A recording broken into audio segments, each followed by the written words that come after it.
Fala galera, eu sou o Cauê Pacioli e está começando mais um Cauê Entrevista com os caras do The Hives. Eles estão por aqui no Brasil e a gente vai conversar um pouquinho. So guys, how are you? Thanks for having me here. Very good, thanks. Yeah. Thanks for joining. First of all, what are you guys doing in Brazil? That's a good surprise to have you here. I mean, we love coming to Brazil. Yeah, You know. that's very popular because everybody does say, come to Brazil, and you are here before the people ask you. Because Even came in. you were in front of your time, I think. Slipped in under the radar. The numbers speak for themselves. I just learned this is our 8th time in Brazil.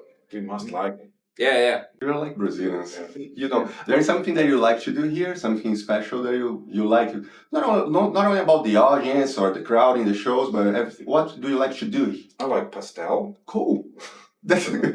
I like the crowd, I think. Cool. Almost. Yeah, I was going to say the same thing. Playing the shows. Nice. But I won't mind an occasional beer. Some cheese bread. So let's talk about music. We're here to talk about your new album, your new project, The Hives Forever the Hives.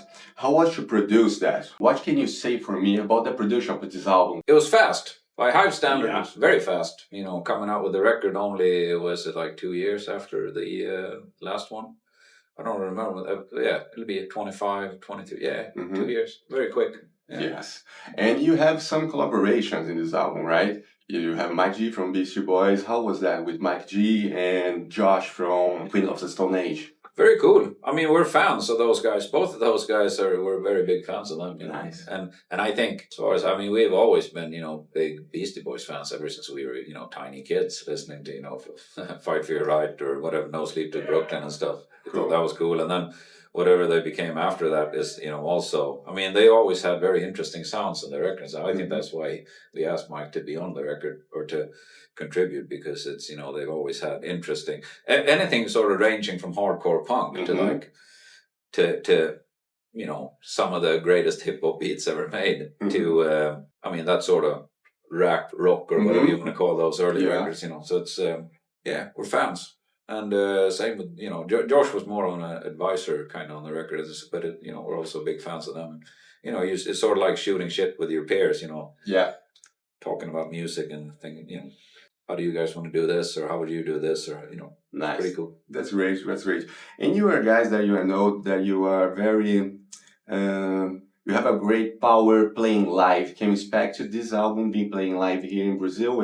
Any dates of shows in the future? That's what it's made to be done. Cool. The whole record is made to be played live in Brazil. Cool. That's good to hear. Do you have any special dates in the future? Can you say something about that? Yeah, no, we will be here soon. Okay. That's good to hear. Yes. About collaborations, I was looking for a video in the Hive social media about a cover that you did from Outkast with Andre. And Andre 3000 from Outkast, he always says that you are a good reference for him.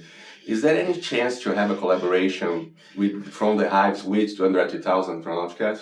We actually had lunch over it once, talking about, doing something together, and then it sort of fizzled out. Yeah, I know that. I saw a lot of times that you're talking about maybe that will happen soon. That's possible. Maybe. You never know.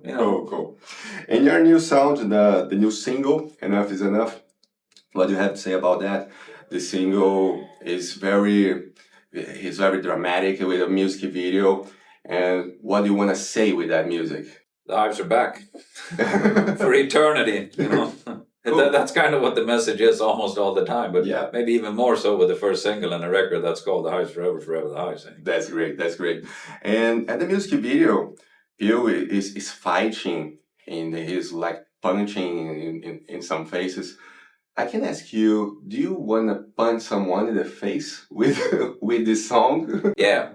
I mean, that's kind of what the song is about, isn't it? I mean, it's kind of like... Who do you want to punch, or what do you want to punch in the face? It's... If you look at daily life in the world as it is now, it's pretty fucking obvious. Yeah. I was a little bit worried, but maybe because he said, I want to punch you in the face because you were asking that. No. And one thing that I really like to know at the end of my interviews is if you could choose one song, each one of you, if you have to choose one song to listen every day for your life, which song would you choose? One song. For every day for the rest of which life. one would you choose today? It can be for the Hives or Anyone that you like. It's pretty obvious. It's the Brazilian national anthem. Cool. Karate de Ipanema. Great. Probably Surfing Bird. The trash man. I'll probably go mad, but it'll be a fun way to go. Cool. Guys, thank you so much for your time. That was a pleasure to have you here. Thank you. See you soon again. Thank you. Thank you. Have a good day. Valeu, galera. Esse foi mais um Calma Entrevista.